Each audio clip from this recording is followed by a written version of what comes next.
Alors, je pense que tout le monde est revenu, donc je vous propose, d'enchaîner avec, la présentation d'Estelle Guénin sur la récolte de graines sauvages herbacées d'origine locale. Estelle, du coup, je te laisse la parole. Merci. Tout le monde m'entend bien, c'est bon, ça va? Parfait. Bonjour à toutes et à tous. Donc, Estelle Guénin, je suis chargée de mission, au Conservatoire d'espaces naturels de Nouvelle-Aquitaine.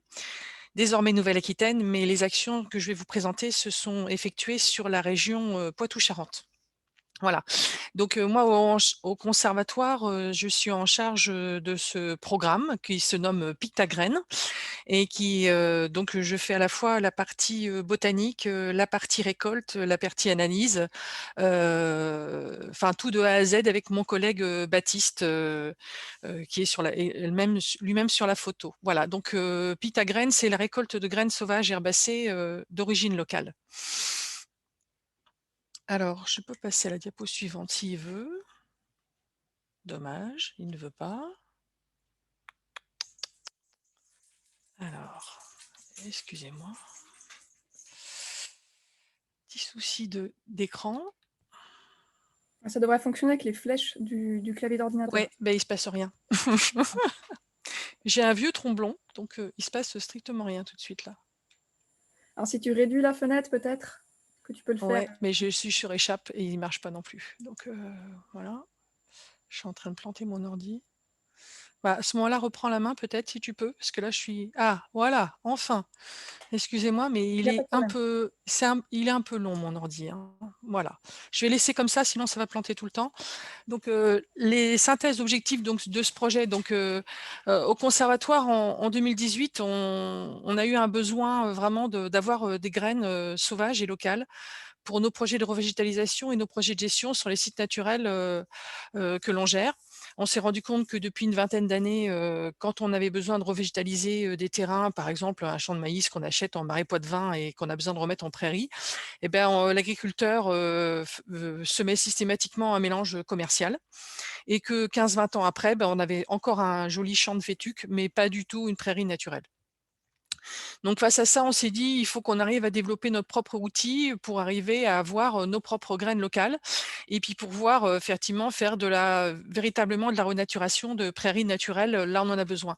Je précise que sur Poitou-Charentes, on est moins de 10 de la SAU en prairie et que dans ces 10 il y en a une très, très, très, très infime, minorité qui est en prairie naturelle, la totalité quasiment est en prairie temporaire.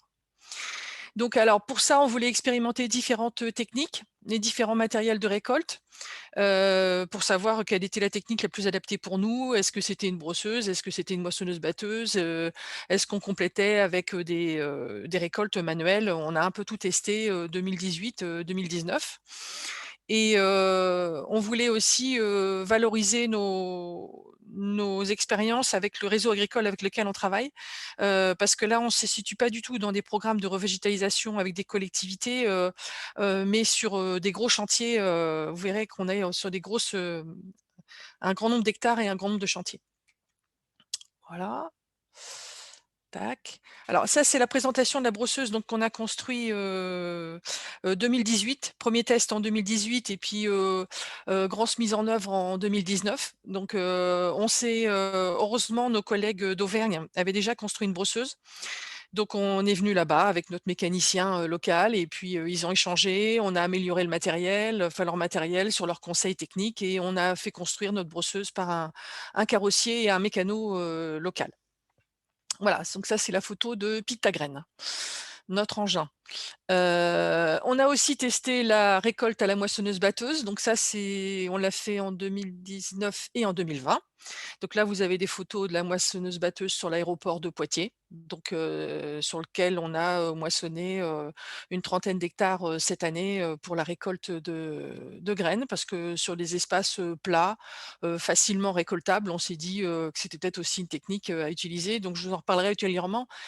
C'est un peu compliqué parce que je ne sais pas si vous voyez la photo en bas à gauche, mais c'est moi qui ai grimpé sur la moissonneuse-batteuse en train d'essayer de faire sortir les graines et je vous assure que c'était pas, voilà, c'était pas gagné. Donc voilà, il faut avoir aussi une technicité, importante pour pouvoir utiliser ce type de matériel. J'y reviendrai. Donc alors, on s'est imposé des précautions d'utilisation, sachant que partout où on brosse, ce sont des parcelles de fauche. Donc, sur ces parcelles de fauche, il y a parfois d'ailleurs des espèces, végétales, protégées, mais elles sont entretenues, par fauche, traditionnelle, ce sont des prairies de fauche. Voilà, donc nous, on s'impose effectivement déjà de faire un repérage 1 heure avant l'action. C'est pour éviter, toute la grosse faune, pour qu'il y ait pas d'impact sur elle. De faire, ce qui est classique, hein, que vous connaissez tous, le déplacement centrifuge. De pas faire de ramassage en dessous de 40 centimètres, pour pas avoir effectivement un impact trop fort sur l'entomofaune.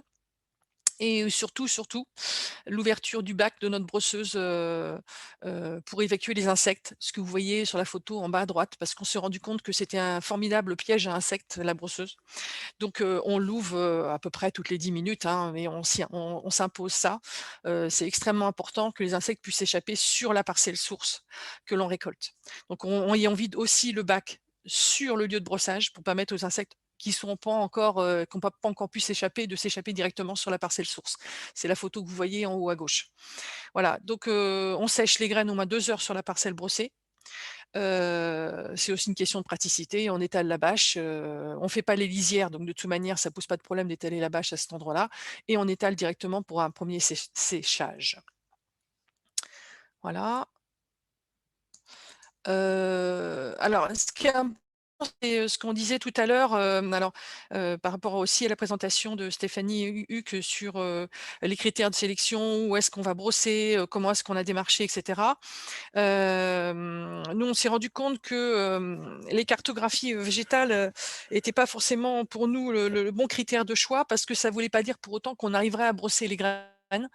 Parce que, il faut avoir des accords agricoles sur ces espaces. Donc combien même on a une très belle prairie, peut-être qu'elle est pâturée, auquel cas il y a pas de graines, peut-être qu'elle est fauchée, mais que l'agriculteur il accepte pas qu'on détale de quin qu'on, qu'on étale de 15 jours le délai de brossage parce qu'on brosse, les maturités quand les graines sont à maturité et c'est à peu près entre 2 semaines minimum après les fauches, agricoles classiques. Donc ça, c'est très compliqué à trouver. Donc, pour nous, c'est des pratiques culturales, donc des prairies naturelles fauchées déjà, ce qui est très difficile à trouver. Des graines qui sont adaptées au site aussi à semer, parce qu'on fait aussi, un parallèle entre, j'ai besoin de graines calcicoles parce que j'ai un gros projet de revégétalisation de 10 hectares en plaine calcicole. Voilà, donc, c'est un critère important. Les critères floristiques, c'est-à-dire qu'on a des prairies qui sont mésophiles et qui présentent guère d'intérêt, donc on essaie de trouver des espaces qui sont les plus riches possibles en diversité végétale tout en ayant des quantités de graines récoltables. Parce que vous avez aussi des très, très belles festuquets dans notre région, mais qui sont entretenus par broyage, avec les MAE, qui imposent le broyage et pas la fauche. Donc, il y a pas de graines ou quasiment pas. On est à moins d'1 kilo hectare de graines, donc ces espaces-là sont très riches en espèces végétales, mais très pauvres en graines. Donc il faut faire un optimum entre les 2. Donc, on a réalisé, en 2019-2020 une vingtaine de sites de récolte. On est un peu plus de 2 tonnes, récoltées, sur les départements, picto-charentais, ces 2 années-là. On doit être, si je oui, un peu plus de 2 tonnes, on doit être à 2 tonnes 4, 2 tonnes 5 à peu près. Donc les critères de sites, d'implantation pour nous, c'est en majorité des sites en culture qu'on va revégétaliser en prairie. Donc là-dedans, vous pouvez avoir tous les sites en mesure compensatoire aussi, avec des sites très dégradés. Donc des parcelles en friche qui sont à compléter en espèces végétales de prairie aussi. Et puis des parcelles semées en graines, que je dirais agricoles, mais je ne sais pas si c'est le bon terme, mais essentiellement les problématiques fétuques et raigrats et qui sont à sursemer, pour essayer de faire évoluer le cortège floristique. Donc on a semé aussi sur une vingtaine de sites, dans le cadre de ce programme. Voilà, oui, c'est ça. Donc, je vous ai mis une idée des quantités récoltées là. Donc on a récolté donc avec la brosseuse et moissonneuse-batteuse, 180 hectares, ce qui représente quand même, des grosses quantités. À gérer, c'est, compliqué parce qu'il faut pouvoir avoir, les lieux de séchage, les lieux de stockage. Alors pour l'instant, on stocke, dans notre salle de réunion, donc j'ai des collègues qui sont parfois qui râlent un peu parce que ça sent un peu la tisane dans notre salle de réunion. Mais enfin, on arrive quand même, tant bien que mal à bien, stocker les graines. Je fais aussi des tests de germination pour tous nos mélanges, pour m'assurer que les mélanges, germent bien, ce qui est le cas. Parce qu'on ne peut pas se permettre quand on va revégétaliser, 10 hectares en plaine, d'avoir, de semer des graines et que ça ne germe pas. Voilà. Qu'est-ce que je voulais dire tout à l'heure? La moissonneuse-batteuse, ouais, je voulais vous évoquer ça. Ça demande une très bonne technicité, mais c'est un très bon engin pour récolter sur des grandes surfaces. Il ne faut pas l'oublier, c'est ce qu'il y a de plus simple. Tous les agriculteurs, le connaissent et simplement, il faut, vider la moissonneuse-batteuse très régulièrement pour parce que c'est très vert quand on récolte et donc ça bourre très facilement.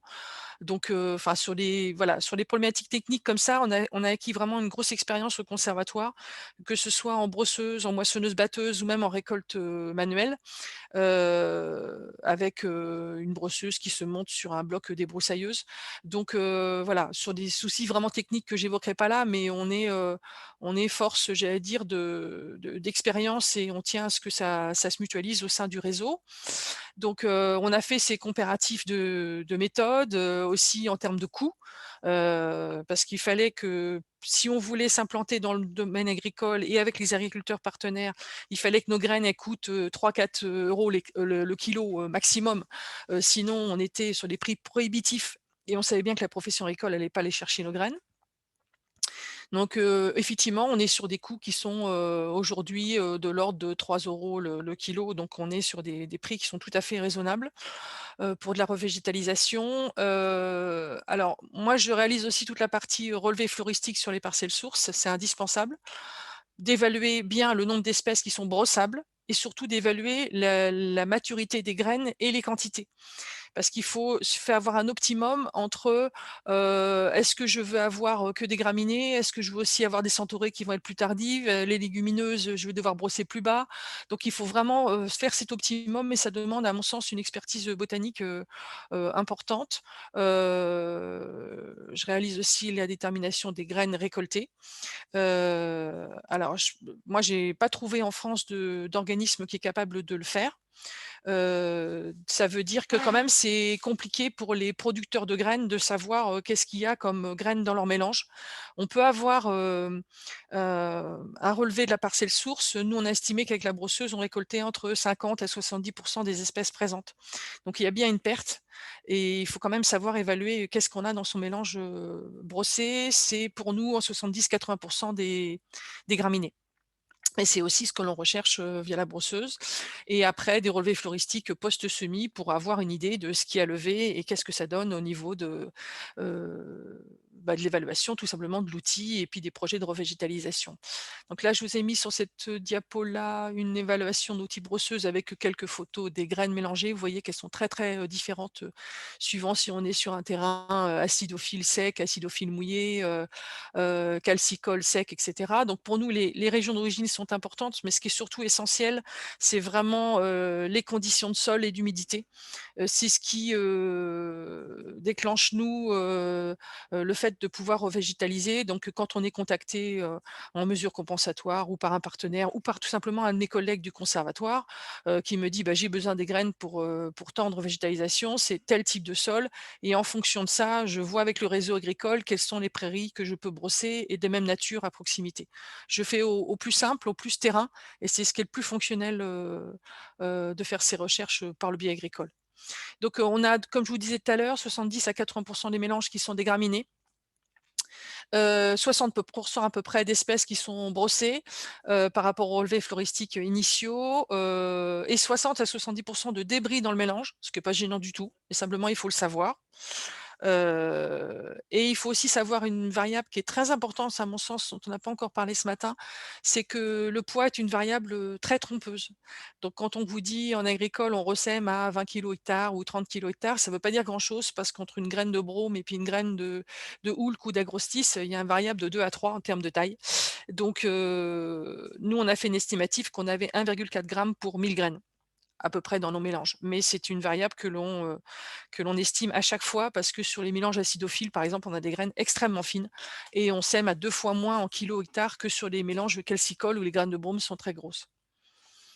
Voilà, là vous avez une idée des difficultés rencontrées. J'insiste sur ce point parce que c'est vrai qu'on a la chance au conservatoire d'être à la fois, de manier, à la fois, l'inventaire BOTA, mais d'être aussi, à la fourche et à la moissonneuse-batteuse pour trier, 2 tonnes de mélange de graines, ce qui nous est arrivé en 2019 et je vous assure que c'était un gros boulot. Parce que ça passe pas dans les semoirs agricoles, donc il fallait trouver un trieur adapté. Donc, maintenant on a, après avoir, enfin vous avez la photo à gauche, c'est un tarare que l'on a aménagé avec notre mécano pour essayer que ça trie, ça marche pas bien. On a passé par la moissonneuse-batteuse à poste fixe, là vous voyez le sac avec les fourches. C'était pas encore satisfaisant pour arriver à avoir des mélanges qui passent ces semoirs agricoles. Donc finalement, on a trouvé la solution l'année dernière, on a acheté un semoir adapté et systématiquement quand on sème avec ce semoir et ce semoir accepte tout à fait d'avoir des graines, et des petits bouts en débris. Voilà, donc ça, c'est les premiers résultats. Je vous en ai mis que quelques-uns, on en a pas mal. Là, vous avez sur l'île d'Oléron la problématique de la cabanisation et des sites qui sont avec du baccaris, donc qui ont été complètement renaturés et ressemés en graines locales. Voilà. Donc ça a très bien fonctionné, voilà et on a retrouvé, dès les premières années, une vingtaine d'espèces végétales, ce qui est quand même sacrément supérieur à ce qu'on retrouve avec des mélanges, classiques. La prairie d'Écosse, je vous l'ai mis aussi parce qu'on a récolté en moissonneuse-batteuse. C'est une prairie mésophile extrêmement banale de bordure de la Sèvre nantaise, sur lequel on a vraiment très, très banal et on a donc, ressemé, 10 hectares, pour, la préservation de la ressource en eau et ça a très bien fonctionné, voilà. Et puis les prairies sèches de Ancre, hem, alors ça c'est intéressant, c'est la photo que vous voyez en bas à droite. En premier plan, vous avez le mélange commercial avec du trèfle et du raisin qui est bien vert et derrière, vous avez notre, semis en graines locales qui est tout jaune avec, toutes nos graines locales. Alors on pourrait se dire: «Hop, hop, hop», enfin quand je suis arrivée, j'avais rendez-vous avec l'agriculteur, je me suis dit: oh là là, je vais m'en prendre des vertes et des pas mûres» parce que franchement entre l'un et l'autre, il n'y a pas photo parce qu'on avait fait le test, de 2 mélanges différents pour essayer de voir ce que ça donnait avec l'exploitant agricole et beh, paradoxalement, là, ça c'était en 2018, c'est là où on a le plus de recul et cette année, il a ressemé avec nos graines parce que le mélange tout vert était déjà, complètement mort cette année avec les sécheresses estivales qui sont extrêmement importantes en Poitou-Charentes et en fait, les graines commerciales, elles durent 2-3 ans et pas plus. Et il m'a dit: «Bah, votre mélange, il est toujours là, il produit toujours et même s'il est jaune, il est très appétant pour mes bêtes et il m'intéresse». Donc c'est quelqu'un maintenant auquel on fournit des graines, pour d'autres projets qui sont en dehors des sites, Crène, parce que ça, c'est un site, conservatoire. Voilà, donc voilà notre première expérience au conservatoire, avec une photo de notre salle de réunion un peu chargée en graines et au plaisir avec vous d'échanger sur ce programme Pictagraine. Merci beaucoup pour cette intervention, très, très riche. Il y a déjà pas mal de questions. Alors, la première, avez-vous fait marquer végétal local un de vos transferts de graines dans le cadre d'une restauration écologique? Alors, comme nous sommes membres du comité, pour, l'obtention du label végétal local et que le conservatoire de Poitou-Charentes est à l'origine aussi de la création de cette marque, nous ne pouvons pas être jugés partie, donc nous ne sommes pas, marqués, parce que c'est bien une marque commerciale, végétale locale. Donc, on respecte bien évidemment parce qu'on est, des fervents défenseurs et des fervents, j'allais dire, vendeurs, hein, de la marque. Vendeur au sens, de pouvoir, initier au maximum des projets avec cette marque, mais on n'est pas, détenteur de la marque. D'accord, merci. Voilà. Et une question, sur la germination. Est-ce que vous testez la germination en mélange également? Ah ben moi je fais que des récoltes en mélange ou bien alors je me suis pas bien fait comprendre là, je comprends pas. Oui, effectivement. Pardon, mais la brosseuse ça fait que des mélanges, hein, enfin on récolte pas 2 tonnes de graines à la main, ou bien alors j'ai pas été claire. Je fais des tests de germination, dans des coupelles pour tous nos mélanges, systématiquement. Oui, merci du coup, ouais, effectivement, clarification. Voilà. Hem, alors une autre question, en fait, il y a 2 questions qui sont, sur les sursemis Pouvez-vous expliquer les modalités de sursemis sur prairies à dominance graminéenne? Oui, ah ça c'est vache comme question. Pardon, mais en fait, on a fait des essais de sursemis et ça marche pas. Donc je n'en fais plus. L'année dernière, j'ai stoppé parce qu'on a fait les premiers essais 2018, pas mal d'essais en 2019 et en fait ça fonctionne pas. Parce que quand on a en face des graines locales, une fétuque, super cultivée, et super sélectionnée pendant 20-30 ans, et ben il y a pas photo, la fétuque super cultivée, elle prend la dominance et on n'arrive pas à la combattre. Donc on a beaucoup d'espace sur lequel on s'est dit: «On gratte, on fait un sursemis pour justement changer» et puis, bah, ça fonctionne pas du tout. Donc enfin alors, voilà notre propre expérience, peut-être que ça fonctionne ailleurs. Encore une fois, c'est une expérience, ce n'est pas une autre. Mais quand nous, on a des problématiques, fétuques, heu et ben, il y a pas photo quoi. On laboure, enfin on laboure, hein, on fait du cover crop et puis on ressème en graines locales. Mais les sursemis, sont pas fonctionnels en graines locales parce que c'est pas assez costaud pour ça. D'accord, merci. Et du coup, je pense que ça a déjà répondu à la question d'après qui était: «Le sursemage évoqué est-il efficace?» Donc, Pour voilà. moi, non, ça marche pas, donc je fais pas. C'est déjà très compliqué avec les adventices et je crois que c'est Stéphanie qui en a parlé tout à l'heure, parce que sur des terrains, en plaine dans lequel on a, 40 ans de phytosanitaire derrière nous et dans lequel on remet des graines locales, la première chose qui pousse la première année, c'est toutes les adventices, résistantes et les graines locales, elles ont intérêt à être sacrément costauds pour concurrencer ça et c'est, je vous assure, pas simple à porter d'un point de vue, voisinage, agricole et cetera. Donc on y arrive, mais c'est déjà pas simple. Donc voilà, il faut, sur semis, ouf. D'accord, merci. Alors, maintenant plutôt une question sur la récolte. Donc pour les récoltes à la moissonneuse par rapport à la brosseuse, Mmh. faut-il prévoir du tri par la suite ou bien est-ce que la moissonneuse fait suffisamment le travail de tri? Ah Ou oui, est-ce que j'ai pas expliqué ce point-là, effectivement. Merci, merci, j'ai pas expliqué ce point-là.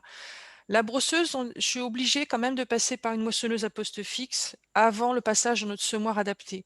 La moissonneuse batteuse, j'utilise directement le semoir adapté. Il n'y a pas besoin de tri parce qu'en fait, la moissonneuse, elle fait d'elle-même des tout, tout, tout petits bouts. Donc, elle fait plus de plus de déchets, plus de débris. En fait, on va passer à au moins 2 tiers de débris. Mais comme c'est des toutes petites tiges, ça passe très bien dans le semoir adapté. Alors, semoir, agricole, faut vraiment oublier, hein, les histoires de: «Si, si, ça marche avec le Vicon, ça marche avec tel truc», nous, on a tout testé. Non, ça ne passe pas, quoi. Donc quand on se retrouve le week-end de Pâques avec, 200 kilogrammes qui passent pas et qu'on se retrouve à tout semer à la main, je le referai plus. Donc faut vraiment un semoir adapté, ça coûte 300 €, c'est pas la peine de s'embêter pour ça. d'accord, merci.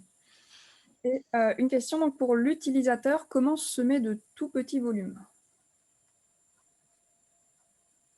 Ah Donc bah, à la main. Enfin, nous, on a aussi des semo on a aussi fait des semis à la main. On a fait des tests au jardin botanique, par exemple, universitaire de Poitiers. C'était sur 6 000 m². On a fait des tests à la main et des semis à la main. Donc, nos graines, sont stockées, enfin, moi, je mets dans des sacs de 6 kilos maximum parce que je tiens à préserver mon dos et celui de mes collègues et qu'on manie beaucoup les sacs. Donc, on fait des petits sacs volontairement et donc après, 6 kilogrammes, voilà, c'est en fonction de la surface à semer, entre 10 kilogrammes et 30 kilogrammes hectare, suivant le type de graines et le nombre de graines. d'accord, merci. Alors une question, est-ce que vous passez par le stade de la stratification pour lever la dormance, s'il y a dormance? Ouais, alors faut m'en dire un peu plus là, parce que stratification pour moi, c'est des graines de ligneux, c'est pas des graines herbacées. Et les graines herbacées, on les récolte, on les sèche, on les sème. Il y a pas besoin de stade de passage par la stratification. On a des graines qui font, allez, un quart de millimètre ou 1 millimètre. Vous imaginez la stratification? Enfin, je veux dire, non, puis c'est pas utile. Enfin, voilà. C'est pas les herbacées ne sont pas des ligneux, donc les herbacées, il y a pas besoin de passer par ce stade-là. D'accord, merci beaucoup. Une question, très technique, quelle est la référence de votre semoir? Ah, il est sur ma diapo. Alors si je peux, repartager? Pouf, Oui, bien sûr. pouf. Voilà, vous voyez là où je suis pas partagée? Je sais jamais moi, oh là là là, je suis nulle là-dedans. Alors ça y est pas encore, mais sinon, si jamais je le mettrai. Ouais, ouais, c'est un semoir canadien. Oui, oui, Sophie, je te donnerai les infos. C'est un semoir canadien. C'est Landbride Native Seed Broadcaster. Voilà. Merci. Donc, il n'y a que le semoir canadien qui soit fonctionnel, il n'y a pas de souci.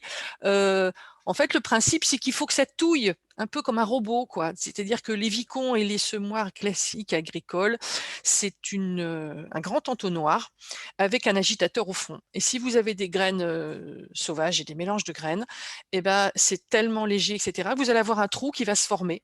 Et puis, ça coule plus du tout au bout de quelques mètres. Donc, il faut touiller. Alors, soit vous touillez à la main pendant tout le week-end, voilà, enfin, ça m'est arrivé. Et là, ce principe de ce semoir-là, c'est qu'il a un bras qui fait que ça touille et que ça force à passer dans le trou. C'est tout bête, c'est juste ça qui me manquait. Et ça, il y a que les Canadiens qui le produisent. D'accord. Merci. Donc je remettrai la référence dans la conversation pour les personnes intéressées. Voilà. Maintenant, il y a quelques questions qui se recoupent, c'est par rapport au prix des 3 € par kilogramme. Mhm. La première, c'est, pour un semis, à quelle densité, hectare? Ah bah le prix, c'est par kilo, c'est pas par densité hectare. D'accord. Le prix, c'est le prix au kilo de la graine. Ça, c'est tout simplement une journée de tracteur. Notre brosseuse, elle est investie par le conservatoire. Elle est aussi à libre disposition des exploitants agricoles qui le souhaitent. Donc, on a simplement une convention et ils l'utilisent. C'est déjà le cas depuis 2020. Donc, pour que ça leur revienne en fait à rien du tout, c'est-à-dire que les exploitants agricoles nous la demandent, ils brossent, ils récoltent. Voilà. Ça, c'est pour faire en sorte que nous, l'objectif, c'est vraiment qu'il y ait le plus d'hectares possible de prairies en Poitou-Charentes et qu'on n'ait pas du tout, et que les réseaux comme les réseaux CIVAM, les réseaux de bio qui veulent refaire des prairies, puissent avoir directement un outil à disposition sans passer par un prix de graines qui soit prohibitif et qui font que ces projets-là ne naissent pas. C'est ce dont on s'est rendu compte. Donc après, moi, c'est tout simple, hein. C'est une journée de tracteur, c'est 15 hectares de brossage, 15 hectares de brossage divisé par le nombre de kilos hectares. C'est ça notre coût, hein. C'est pas autre chose que ça. D'accord. Voilà, donc on est effectivement entre 3 et 4, à 4 euros par kilo, sachant que les mélanges commerciaux sont encore 2 fois moins chers, mais enfin on est sur des coûts qui sont encore raisonnables, quoi. Voilà, parce qu'en monospécifique, on est à 10 fois, 20 fois ce coût-là, hein. Ce prix-là, je veux dire. Donc ça passe pas du tout au niveau du réseau agricole. D'accord, très bien. Et est-ce que dans ce prix, il peut y avoir des subventions? Alors, dans le prix que je vous donne là tout de Mmh. suite, Oui, ce prix de revient, il comprend la journée de tracteur et mon salaire pour être présente. Parfois, c'est mon collègue qui conduit le tracteur. Voilà. Donc, ça comprend tout. Ça comprend le salaire et puis la journée de la brosseuse et derrière, on a les graines. Voilà. Oui, oui. d'accord, Ça comprend pas de subvention. merci. Alors, peut-être encore quelques dernières questions avant de passer à la suite. Est-ce que vous avez des informations sur les rendements de fauche post-semis dans les prairies? Oui, j'ai les premiers retours. Alors j'avoue que je l'ai pas mis là dans ma présentation, mais j'ai les premiers retours parce que ce qui intéresse les exploitants agricoles, c'est à la fois que, alors chez nous, il faut que, à la fois que ça résiste à la sécheresse, qu'ils rachètent pas des graines tous les 2-3 ans. C'est leur motivation principale. C'est-à-dire qu'ils disent tous que s'ils achètent le mélange raisin, trèfle, etc., d'abord, il faut qu'ils irriguent pour que ça donne suffisamment de verre. Et d'autre part, au bout de 3 ans, c'est mort. Donc ça, c'est le coût de la graine pour eux est important, pour les derniers éleveurs de notre région, parce que c'est vraiment anecdotique chez nous, hein, l'élevage, en dehors des marais de Charente-Maritime. Donc, il faut effectivement, excusez-moi, la question, c'était, pardon, je me suis perdue.